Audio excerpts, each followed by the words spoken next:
put a smile on your face when you're moving from place to place. Good morning, good morning, morning, good morning, morning.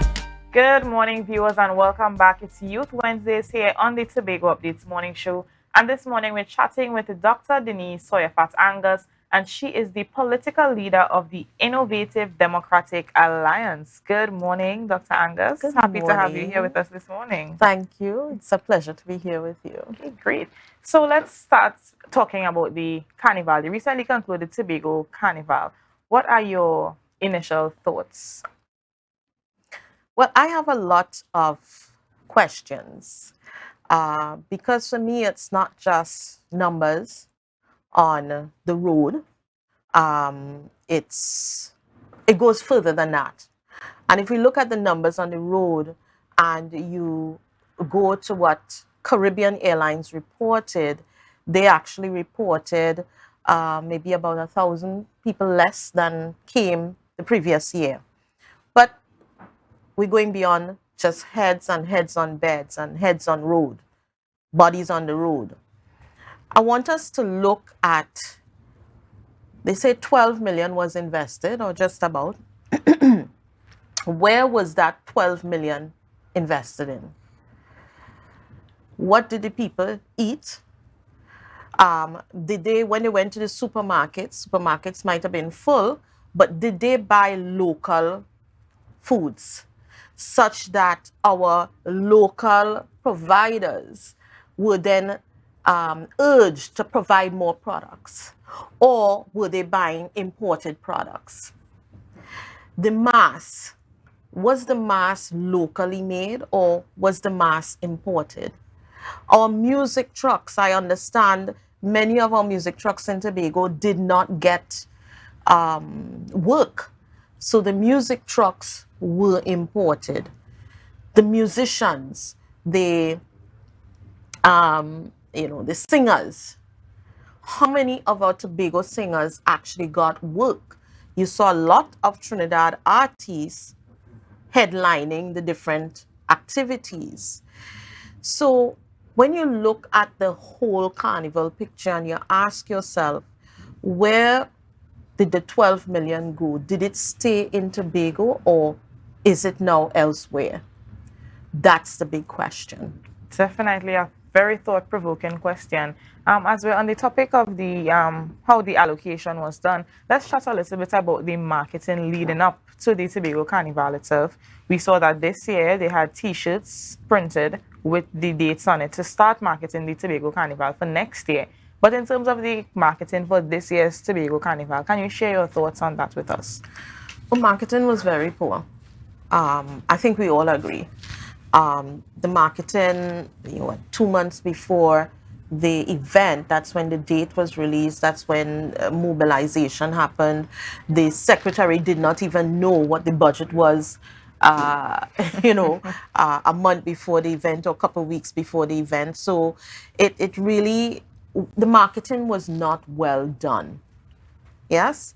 But for me, the people will come because people are excited about this new concept called Tobago Carnival. What I am more concerned about is after we have had that weekend, what are we left with in Tobago?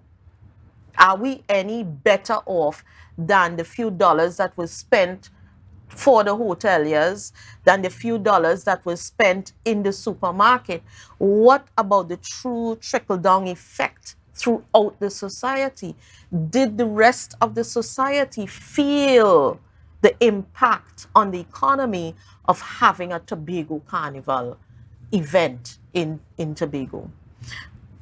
And this is why we have to start going beyond event management to industry production. Because if we are talking about an industry, and we take, for instance, our local market, how do you begin to get those who are coming from elsewhere to start looking at our local products that our local people are producing, which are of very high quality? It's just that people don't know about them and have not experienced them.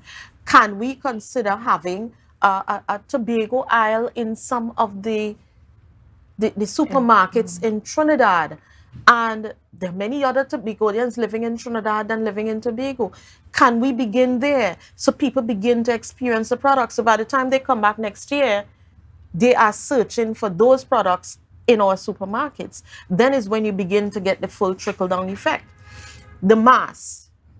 How are we getting and communicating with our mass people such that they are prepared to put on the mass and to generate the mass product coming out of Tobago rather than we importing the mass from Trinidad into Tobago?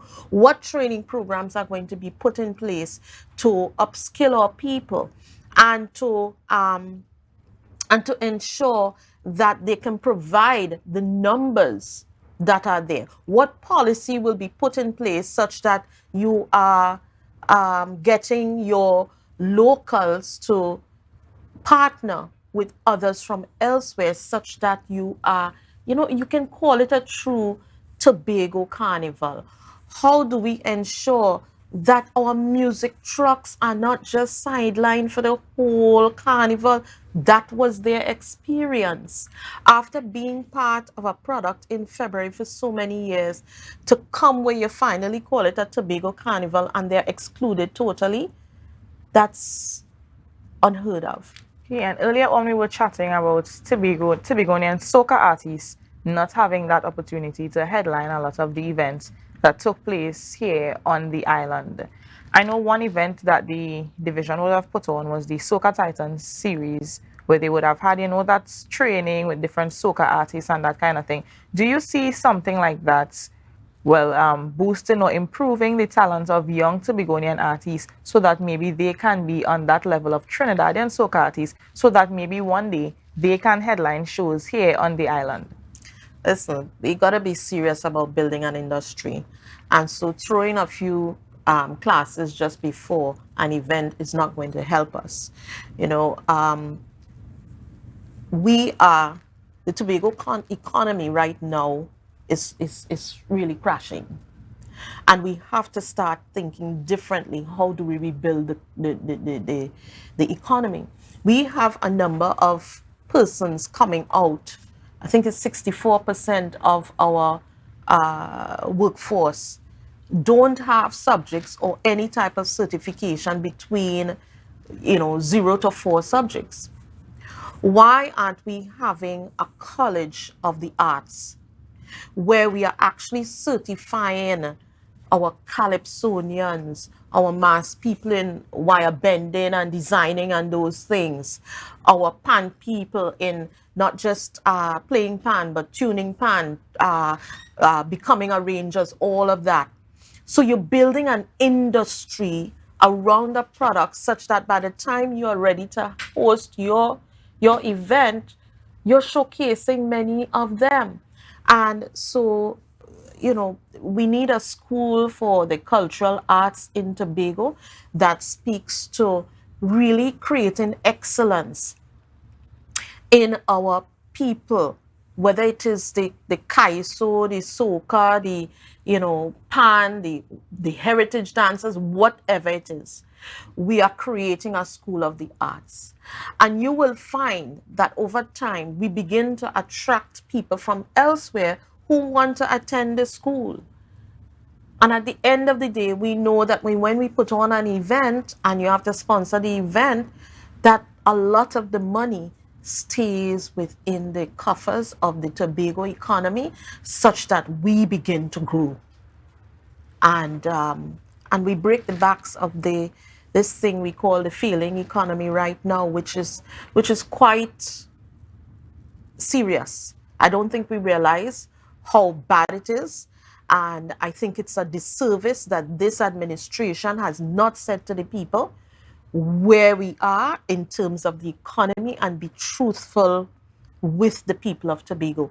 We cannot move ourselves forward as a people if we don't understand the true implications of it.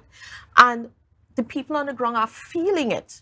They feel it, but it's just that they don't know what the impact has been. Where is it coming from?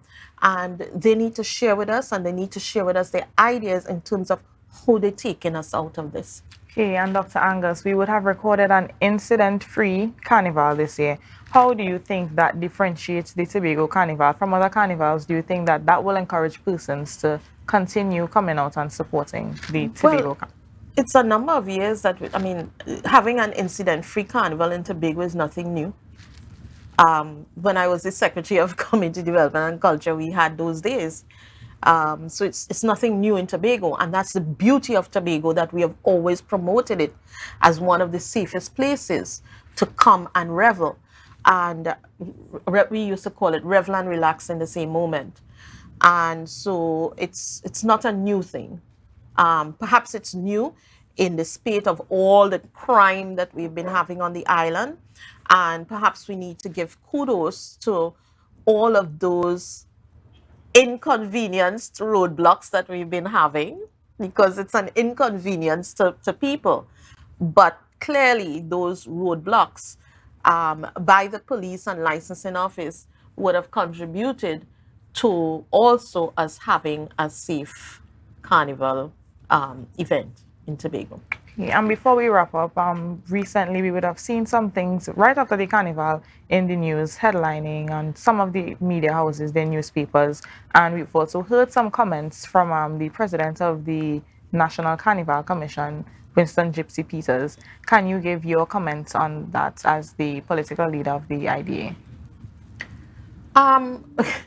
Everything is relationship building. I mean, we would like to say that this is the first or second carnival in Tobago, but carnival has been hosted in Tobago for a number of years, over the years, in February. Yeah? So there are pieces to build on from there. I don't know what is the relationship between the two. They seem to be going at each other's throats. But at the end of the day, you have to find ways to work with people, to listen. And if this administration could have gone as far as Grenada to get ideas and support on what a carnival should look like in Tobago, I see no problem with them having a conversation with the NCC to understand, or maybe to hear from them, what their perspectives are. And when you're building a product, you have to reach out to all stakeholders and get their feedback as to what they see from their angles, and then you build it. It doesn't mean that you hire NCC to come in here and do a carnival. That's not what it means.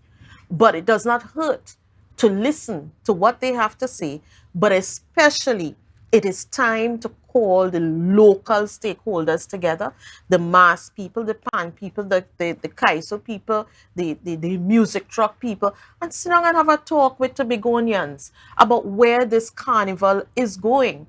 Because if we don't, then we will always continue to have an event held in Tobago, but not one that sufficiently contributes to the development of Tobago and the enhancement of the Tobago economy. Okay, well, Dr. Angus, we're actually strapped for time. I want to thank you so much for coming and chatting with us this morning about the recently concluded Tobago Carnival 2023. We hope that sometime soon we can have you back to speak about probably something else, or even continue conversation about Absolutely. this. So viewers, we're going to head to a break. We're going to be right back. Remember to share the live, share the live, share the live.